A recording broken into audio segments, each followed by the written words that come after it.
Le procès de Thomas Lubanga Dilo a continué cette semaine au siège de la Cour pénale internationale à La Haye.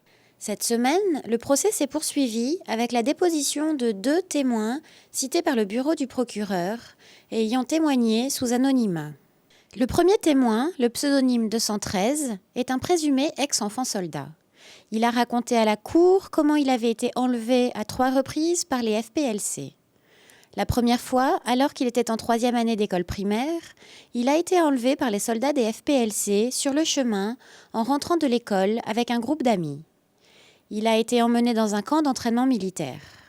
Il a été interrogé par Fatou Bensouda, le procureur adjoint, notamment sur les conditions de vie dans le camp militaire Lopa et sur la présence d'autres enfants. When you got to the camp, Lorsque vous êtes arrivé au camp,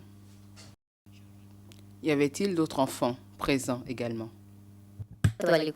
Les enfants étaient là, les enfants qui avaient déjà reçu leurs armes. do you know what is the age range? Est-ce que vous connaissez la tranche d'âge des enfants qui étaient présents à cet endroit? Je ne pouvais pas m'imaginer leur âge parce que d'autres étaient plus élancés que moi et moi j'ai été plus élancé plus que d'autres, donc c'était difficile pour moi de m'imaginer leur âge. Do you know approximately how many? Savez-vous environ combien d'enfants il y avait dans ce camp? Les enfants étaient là, mais je ne sais pas, ils étaient au nombre de combien, ils étaient nombreux, mais je ne connais pas leur nombre. Il n'a pas clarifié combien de temps il aurait passé à chaque fois dans ces camps militaires, mais selon lui, la dernière fois où il s'y est trouvé, le commandant du camp l'aurait enfermé dans une tranchée pour le punir. This trench that Commander Cette tranchée dans laquelle le commandant Django vous a détenu, pourriez-vous nous la décrire un peu pour qu'on comprenne mieux à quoi ça ressemblait? Cette tranchée était très profonde, si bien que j'étais entré tout entier. Donc c'est un trou qu'on avait creusé et qui était fermé. C'était un trou d'une grande profondeur. À la fin de sa formation militaire, il a été envoyé chez Thomas Lubanga pour devenir son garde du corps. witness, you said earlier on that Monsieur le témoin, vous avez dit tout à l'heure qu'après le camp à Lopa, vous avez été assigné à Bunia, à la résidence du président Lubanga. Est-ce que c'est correct? Le commandant Django nous a envoyés à Bunia. Je n'étais pas seul. can you remember Est-ce que vous vous souvenez de l'âge de ceux d'entre vous qui ont été envoyés à la résidence de Monsieur Lubanga? Je ne connais pas l'âge ou les âges de ces enfants. Je sais tout simplement que parmi eux, certains étaient moins âgés que moi, d'autres plus âgés que moi et d'autres étaient de mon âge. Mais la plupart d'entre eux étaient plus âgés que moi. when you were assigned to Lorsque vous avez été assigné à la résidence du président Lubanga, quelles étaient vos fonctions? Ma tâche ou notre tâche était d'assurer sa sécurité, la sécurité à l'intérieur de sa résidence et en dehors ou à l'extérieur de sa résidence. Il a affirmé qu'il a réussi à s'échapper pendant la préparation d'une bataille avec les Lendou à Bunia et qu'il a ainsi pu retourner dans son village et à l'école. Le contre-interrogatoire entrepris par la défense s'est déroulé en grande partie lors de séances à huis clos. Une séance à huis clos constitue une mesure de protection décidée par les juges lorsqu'il y a un risque de révéler l'identité d'un témoin protégé ou d'une information confidentielle. Dans la partie publique du contre-interrogatoire, la défense se penchait sur la crédibilité du témoin.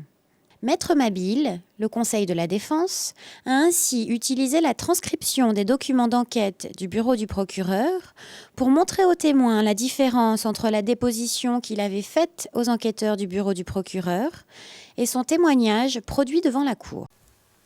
Monsieur le témoin, cette version que vous avez donnée aux enquêteurs est différente de celle que vous nous avez expliquée dans les jours qui sont venus. Ma question est simple. Est-ce que c'est cette version-là qui est la véritable ou est-ce que c'est ce que vous nous avez dit ici dans cette cour? Vous dites que cette version est différente de ce que j'ai dit. En quoi se trouve la différence? Je pense que ma déclaration est claire et vous la lisez. Et pourtant, vous dites que c'est différent de ce que j'ai dit. Mais moi, je ne trouve pas la différence entre les deux versions parce que j'ai fait ma déclaration et je vous ai donné ma déposition. Le deuxième témoin, cette semaine, le pseudonyme 8, est aussi un ex-enfant soldat présumé. Selon son témoignage, il était en 2e année d'école secondaire, en début 2003, quand les soldats de l'UPC sont arrivés dans son village. Il s'est caché dans la maison de ses parents, mais les soldats sont entrés dans la maison. Les soldats auraient ordonné à ses parents de se taire, les menaçant de les tuer.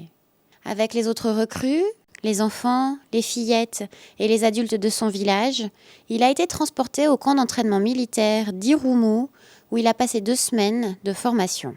Il a été interrogé par Manoj Sachdeva, substitut du procureur.